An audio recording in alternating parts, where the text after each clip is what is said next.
दोस्तों, आप तमाम लोग जानते हैं कि मुफ्ती सलमान अजहरी साहब जेल में कैद हैं। उन्हें वडोदरा जेल में बंद रखा गया हुआ है। उनके ऊपर पासा इम्पोज किया गया हुआ है। उनके जितने भी चाहने वाले लोग हैं वो काफ़ी परेशान हैं, चिंतित हैं। मुफ्ती सलमान अजहरी साहब का जुर्म क्या था? क्या किया था उन्होंने? जब भी कोई ये सवाल पूछता है तो उनके पास यही जवाब आता है कि मुफ्ती साहब ने एक शेर पढ़ा था। शेर क्या पढ़ा था कि उसका एक मिसरा था कि आज कुत्ते का वक्त है, कल हमारा दौर आएगा।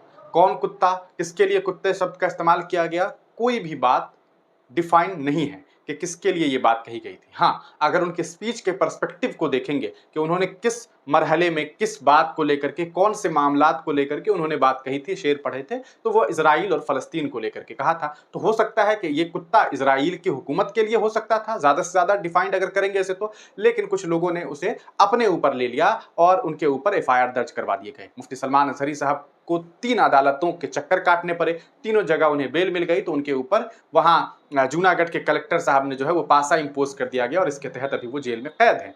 अब अगली सुनवाई को लेकर के बातें हैं। ज्यादा उम्मीद है कि 23 अप्रैल को उनको लेकर के सुनवाई होगी। चर्चा ये भी है कि 8 अप्रैल को होगी, लेकिन इसको लेकर के मेरे पास कोई आधिकारिक सूचना नहीं है। वहीं दूसरी बात करें, एक तस्वीर आपको दिखाई दे रही होगी, इधर बाबा धीरेन्द्र शास्त्री है। धीरेन्द्र शास्त्री ने सोशल मीडिया पर, उनका एक वीडियो काफी वायरल हो रहा है, उसमें उन्होंने एक बात कही है। बात इन्होंने ये कही है कि अली के भी बाप है बजरंग बली, यानी कि हजरत अली का नाम लेकर के, मौला अली का नाम लेकर के, जो कि मुस्लिम समुदाय के लिए आप समझ सकते हैं कि वो कितने बड़े चेहरा है, कितना बड़ा नाम है हजरत अली। हजरत अली के बारे में न सिर्फ मुसलमान बल्कि आपको कई बड़े बड़े स्कॉलर जो अन्य धर्म के लोग हैं वो भी उनके बारे में कहेंगे कि वो बहुत अजीम शख्सियत थे। लेकिन उनके खिलाफ इस तरह से आपत्तिजनक शब्दों का इस्तेमाल इस व्यक्ति के द्वारा किया गया, लेकिन क्या इन्हें उसी कानून के तहत इनके ऊपर कार्रवाई की जाएगी? इन्होंने एक माफीनामा भी जारी करके ये बात कही है कि देखिए, हमारा जो है ये मतलब नहीं था, हमने हजरत अली को लेकर के ये बातें नहीं की, हमने जो है मौला अली को लेकर के ये बात नहीं की, हमने जिस अली के बारे में जिक्र किया वो असल में एक जिन था और हम जिन को भगाने के लिए कह रहे थे। तो क्या हकीकत में यही बात थी?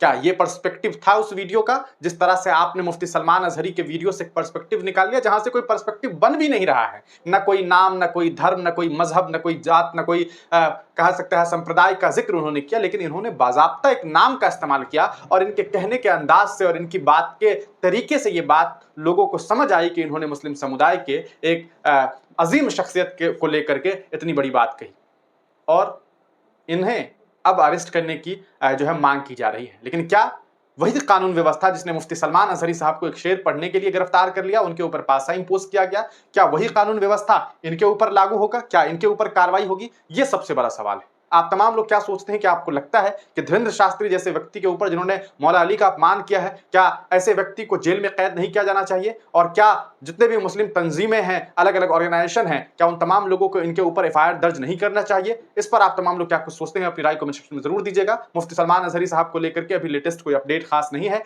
यही बात चल रही है, चर्चा में है कि 23 अप्रैल को जो है उन को लेकर के सुनवाई होनी है। कुछ जगह बातें चल रही है कि 8 अप्रैल को भी ये बातें हो सकती है, लेकिन क्या 8 और 7 वाली जो बातें चल रही है कि उसमें क्या सच्चाई है ये मैं नहीं जानता हूं। लेकिन हाँ, 23 अप्रैल को लेकर के बातें हैं। अब दुआ कीजिए कि उनके लिए आसानी का मामला हो और जल्द से जल्द जो है वो हिरासत से वापस निकल सके और जेल से बाहर निकल करके आप तमाम लोगों तक जो है वो पहुंच सके, आप तमाम लोगों के बीच वो रूबरू हो सके। यही हम तमाम लोगों की दुआएं भी है। और बाकी रही बात इनकी, तो इन्होंने माफी भी मांगी है। क्या आप लोगों को लगता है कि इन्हें माफ कर दिया जाना चाहिए या नहीं किया जाना चाहिए? आप तमाम लोग अपनी राय कमेंट सेक्शन में देना ना भूलें।